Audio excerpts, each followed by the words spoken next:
Good afternoon mga kawaldanibi. Ngayon, naggala ulit tayo. Nakakita tayo. Yun. Ang liit pa niya. Check natin kung may hanin na tayo makukuha. Pero dahan-dahan lang tayo kasi kanina, nung sumut ako, bigla akong naintig yung bahay ay baka biglang mangalat. Kaya dahan-dahan lang tayo. Tingin ko matapang eh.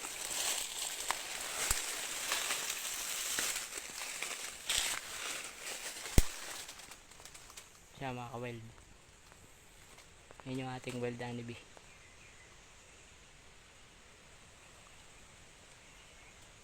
Check natin kung pwede natin pausukan.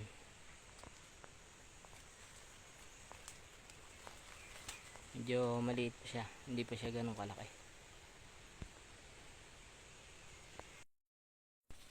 Yan mga ka-weld.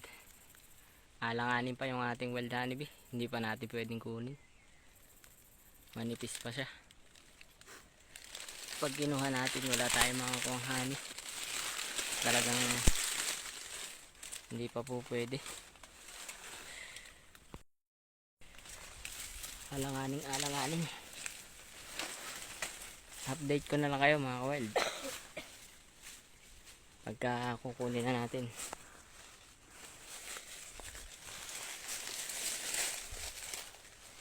Alanganin pa talaga siya.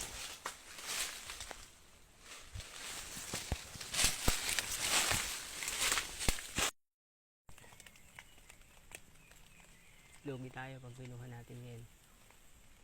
Wala siyang honey. Kakaunti pa to. Update ko na lang kayo mga ka-weld pagka pwede na natin kunin. Kaya mga ka-weld, hanggang sa muli ang ating paghahanap. Paalam!